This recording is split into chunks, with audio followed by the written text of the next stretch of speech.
안녕하세요. 찐중토의 중국 정모 코너입니다.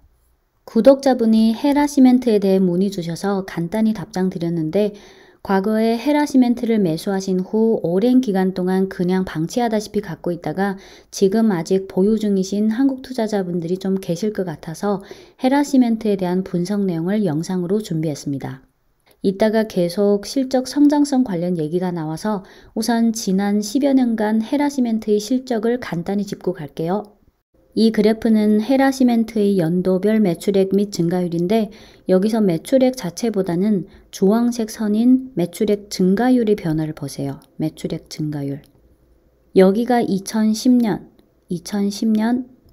보시면 2010년과 11년에 매출액 증가율이 확 올라갔고 2012년에 마이너스로 떨어졌고 2013년에 다시 회복되고 13년, 14년, 15년까지 또 떨어지고 그러다가 2016년부터 매출액 증가율이 본격적으로 반등하기 시작했고 16년, 17년, 18년까지 쭉 오르다가 2019년은 플러스 성장이긴 하지만 증가율 자체는 많이 떨어졌고 이어서 2020년에는 더 떨어졌어요.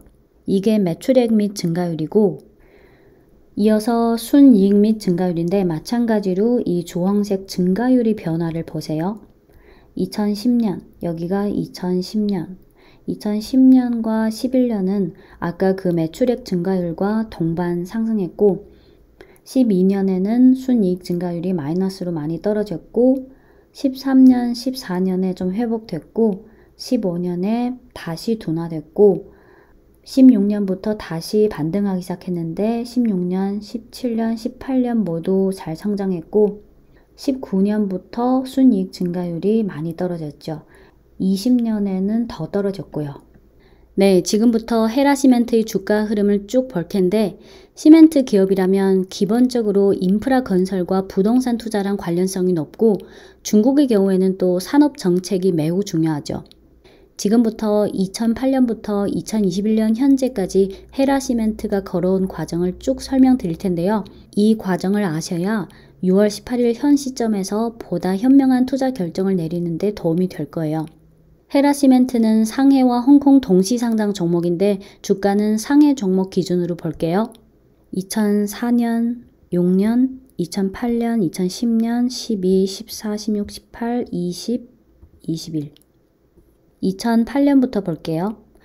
2008년 글로벌 금융위기 이후 중국 정부의 4조 yuan 투자 계획에 힘입어 헤라시멘트의 실적이 2010년과 11년에 고성장을 기록하면서 주가도 따라서 좀 올랐습니다. 그러다가 2013년부터 2015년은 중국 정부의 과잉 생산 해소라는 정책 기조하에 헤라시멘트의 실적 성장성이 2014년에 많이 떨어졌고 2015년에는 마이너스 성장까지 기록했습니다. 2016년부터 19년까지는 정부의 공급 측 개혁이랑 환경 보호를 위한 생산 제한과 낙후 설비 폐쇄라는 정책 기조하에 규모가 작고 경쟁력이 없는 시멘트 기업들이 잇따라 죽어나가면서 대기업인 헤라시멘트는 제품의 판매량과 가격이 동반 상승하게 됐어요. 2016년부터 19년까지가 헤라시멘트가 가장 잘 발전한 시기이기도 하고요. 이 기간 동안 헤라시멘트는 국내 시장뿐만 아니라 해외 시장에서의 생산 능력을 공격적으로 확장한 것도 주가 상승에 일조했습니다. 이렇게 2017년과 18년에 실적 고성장을 기록한 후 2019년부터 실적 성장성이 확 떨어졌고 2020년에는 성장성이 더 많이 떨어졌는데 그럼에도 불구하고 보시면 주가는 계속 올랐죠. 2019년은 정부의 공급 측 개혁이라는 정책 기조가 계속되면서 산업 집중도도 계속 향상되면서 1등주인 헤라시멘트 같은 종목이 계속 부각됐죠. 좀 짧게 볼게요. 하지만 2020년 주가를 보면 1월부터 7월까지 과거에 비해 변동성은 좀 커졌지만 추세적으로 계속 올랐어요. 2020년 1월부터 7월까지 오른 배경에 대해 생각해보면 아시다시피 2020년 1분기가 중국 국내 코로나가 가장 심각한 시기였잖아요. 그 당시 시장에서 어떤 기대가 슬슬 나왔냐면 과거에 인프라 건설이 경기를 자극시키는 중요한 수단이었고 헤라시멘트는 또 중국에서 경제가 가장 발달한 장강 삼각주 지역에 있으니까 만약 정부가 인프라 건설을 확대하면 헤라시멘트가 수혜를 받지 않을까 이런 기대가 좀 작용했고요. 거기다 2020년 하반기 들어서서 시멘트 가격이 상승까지 했어요. 그래서 2020년 1월부터 7월까지 계속 올랐고 그러다가 주가가 2020년 8월부터 꺾이기 시작했죠. 그러면 그 당시 뭔가 이슈가 있었다는 건데 2020년 8월부터 2021년 6월 18일 현재까지 이미 벌어졌거나 또는 아직 진행 중인 상황들을 좀 분석해보면 크게 한 3가지로 정리할 수 있습니다. 첫째는 경쟁사의 빅딜에 따른 경쟁 구도의 심화, 둘째는 시멘트 수요 부족 상황의 지속, 셋째는 이익률 하락과 향후 실적 성장성에 대한 부담입니다. 3가지에 대해 좀 자세히 말씀드릴게요. 첫째는 경쟁사의 빅딜에 따른 경쟁 구도 심화인데 중국의 시멘트 종목 중 천산시멘트라는 중소형주가 있는데 시총은 헤라시멘트의 10분의 1도 안 되고 코드는 000887이고요. 2020년 7월 24일에 천산시멘트가 갑자기 거래정지 공시가 나왔는데 내용은 동업 간의 경쟁 문제를 해결하기 위해 중국건자재와 중대자산구조조정 관련 사안을 준비 중인데 중국건자재가 보유하고 있는 각 시멘트 기업의 지분 그리고 중국건자재 산하의 시멘트 사업에 대해 다 검토 중이다. 중국건자재는 천산시멘트의 최대 주주예요. 그러니까 천산시멘트가 자기 최대 주주인 중국건자재가 갖고 있는 모든 시멘트 기업들의 지분들을 싹 다 인수해버리는 거죠. 참고로 중국 기업의 공시 표현 중에 중대자산구조조정이라는 정해진 표현이 있는데 대부분 타사의 지분을 인수한다는 걸 말해요. 그 후 2020년 8월에 천산시멘트는 그 인수 계획을 정식으로 발표했고 인수 절차를 진행했어요. 몇 개월이 지난 후인 2021년 3월 2일 천산시멘트는 이렇게 공시를 냈는데요. 중국건자재 등 26개 주주로부터 중련시멘트의 100% 지분, 남방시멘트의 99.9274%의 지분, 서남시멘트의 95.7166%의 지분, 중재시멘트의 100% 지분을 전부 인수한다는 공시를 발표했습니다. 그 당시 업계에서는 이 인수건에 대해 뱀이 코끼리를 삼키는 M&A라고 평가했죠. 인수 완료 후 천산시멘트의 생산 규모는 기존의 10배인 4억 톤이 됐는데 그 당시 헤라시멘트의 생산 능력이 3.66억 톤이었으니까 천산시멘트가 이제는 생산 규모 1위가 된 거예요. 인수 후 천산시멘트는 규모가 엄청 커졌지만 순이익은 헤라시멘트의 절반 수준밖에 안 됐어요. 그래서 천산시멘트는 이제부터 분산된 시멘트 사업을 잘 통합해서 이익률을 제고해야 한다는 큰 과제가 남아있죠. 하지만 어쨌든 결국은 천산시멘트랑 헤라시멘트 간의 경쟁이 더 치열해질 거고 헤라시멘트 주식 투자자 입장에서는 과거엔 시멘트라면 그냥 헤라시멘트 하나만 선택하면 됐는데 이젠 좀 복잡해진 거죠. 경쟁사인 천산시멘트 얘기 나온 김에 천산시멘트의 주가도 한번 보고 갈게요. 2019년, 20년, 21년 보시면 천산시멘트의 주가는 2020년 5월쯤부터 8월 초순까지 급등했지만 그 후부터 주가가 하락했죠. 아까 헤라시멘트 주가랑 그 낙폭은 좀 다르지만 추세는 비슷했죠. 헤라시멘트랑 천산시멘트 외에 중국의 다른 몇 개 시멘트 종목의 주가를 봐도 대체로 흐름은 비슷했어요. 네, 이어서 둘째는 시멘트 수요 부족 상황의 지속입니다. 아시다시피 시멘트는 인프라 건설과 부동산 투자와의 연관성이 매우 높죠. 중국 국가통계국에 의하면 중국의 인프라 투자 증가율이 2019년에 3.3%에서 2020년에 0.9%로 많이 떨어졌고 부동산 투자 증가율은 2019년에 9.9%에서 2020년에 7%로 떨어졌습니다.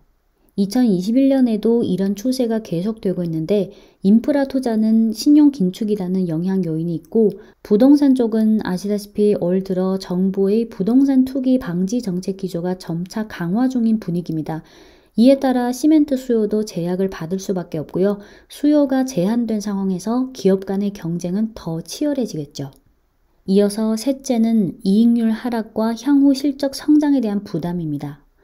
원가 측면에서 시멘트 생산 원가 중 석탄이 약 30%를 차지하기 때문에 석탄 가격의 변화가 시멘트 기업의 이익률에 큰 영향을 미칩니다. 2021년 1분기에 석탄 가격 상승 영향으로 헤라 시멘트의 총 이익률과 순이익률 둘 다 하락했는데 전년 동기 대비든 전 분기 대비든 다 하락했고 게다가 순이익률의 하락폭이 총 이익률의 하락폭보다 더 컸어요. 그 후에도 석탄 가격이 비교적 높은 수준을 유지하고 있어서 원가 부담 압력도 계속됐어요. 헤라 시멘트의 향후 실적 전망에 대해서는 중국 현지 증권사들의 연간 실적 컨센서스를 한번 참고해 보겠습니다. 이 표에 집중해 주세요. 2018년, 19년, 20, 21, 22, 23 순서대로 매출액 증가율, 지배주주 순이익 증가율, EPS, ROE, ROA, PE, PEG 보시면 매출액 증가율은 2018년의 70%에서 2019년 22%로 떨어지고 2020년 12%, 2021년 올해는 5%대로 떨어질 것으로 전망했고 2022년에는 4%, 23년 3.5%, 지배주주 순이익 증가율은 18년에 88%, 19년 12%, 20년 4.5%, 2021년 올해는 4.8%, 22년 3.6%, 23년 2.2%에 불과합니다. EPS는 2018년에 5.6yuan, 19년, 20년, 21년, 22년, 23년. ROE를 보시면 18년, 19, 20년, 21년, 22년, 23년. ROA도 마찬가지로 2018년부터 2023년까지 PE랑 PEG 그래서 추세적으로는 과거에 비해서 2021년 올해뿐만 아니라 2022년, 23년에도 실적 성장성은 계속 떨어진다는 거예요. 네, 지금까지 2008년 이후 헤라 시멘트의 주가 흐름을 쭉 리뷰하면서 그 스토리를 정리해 드렸고요. 주가가 2020년 8월부터 지금까지 계속 부진한 배경에 대해 분석해 봤습니다. 현 시점에서 헤라 시멘트가 본격적인 반등세가 나올 만한 근거를 찾기엔 쉽지 않아 보이는데 투자 결정은 결국 본인 몫이겠지만 잘 고민하시고 현명한 판단을 내리시기 바랍니다. 그리고 제가 지금 찐중투를 혼자서 하고 있기 때문에 중국 주식 관련 정보를 동시다발적으로 다 영상으로 제공하는 것은 현실적으로 불가능합니다. 그래서 종목에 대한 점검 시점이 조금 또는 많이 늦어질 수도 있다는 점은 감안하시기 바랍니다. 한국 투자자분들이 보유 중인 종목들이 대체로 중복되는 경우가 많기 때문에 보유 종목에 대해 의문이나 궁금증이 많으시다면 댓글로 질문해 주세요. 물론 모든 질문에 일일이 다 답해 드리기는 어렵겠지만 찐중투 최근 몇 개 영상을 보신 분들은 아시겠지만 여러분들의 질문이 찐중투의 영상 주제가 될 수도 있습니다. 중국 주식 전문 채널 찐중투를 통해 서로 실질적으로 윈윈할 수 있는 바람직한 구도가 조성됐으면 좋겠습니다. 네, 오늘 헤라 시멘트 분석은 여기까지 마무리하고요. 여담을 좀 하자면 아까 앞서 그 2008년 글로벌 금융위기 얘기를 하다 보니 문득 생각나는 게 있네요. 찐중투 과거 영상에서도 제 양력을 보여드린 적이 있는데 저는 2004년에 상해에서 대학을 졸업하고 거기서 직장 생활을 3년 정도 하다가 2007년에 한국으로 유학을 와서 2008년 글로벌 금융위기 당시 저는 아직 학생 신분이었어요. 근데 어느 날 교수님이 수업 시작할 때 애들아, 글로벌 금융위기가 왔어 라고 한마디 하신 후 수업을 시작하신 거예요. 상해에서의 직장 생활은 일본 종합상사 상해법인에서 일본과 한국철강사의 자동차 강판을 상해로 수입해서 상하이 GM에 납품하는 일을 주로 담당했고 또 2008년 당시 저는 그냥 매일 학생의 삶을 즐기는 그런 삶을 살고 있어서 2008년에 글로벌 금융위기가 터졌어도 당시는 그다지 실감을 못했던 것 같아요. 그러다가 2009년 졸업하면서 취업활동을 시작했는데 그제야 이게 금융위기구나 라는 걸 실감했어요. 기업들이 채용을 잘 안 하니까 떨어진 데도 많고 그랬어요. 졸업한 후에 유진투자증권 해외 영업팀에서 인턴을 좀 몇 개월 하다가 2010년에 IBK 투자증권에 갑자기 합격해서 그냥 거의 아무 생각 없이 입사했거든요. 입사 첫 해는 IB 본부 IPO팀에 있었는데 1년 후에 갑자기 제 의지랑 상관없이 아무 상의 없이 갑자기 리서치센터 투자전략팀으로 발령이 난 거예요. 그때가 2011년 7월이었으니까 지금 딱 만 10년이 지났네요. 지금에 와서 생각해보면 참 우연이란 게 필연을 만드는지도 모르겠어요. 네, 지금까지 찐중토였고요. 행복한 주말 되세요.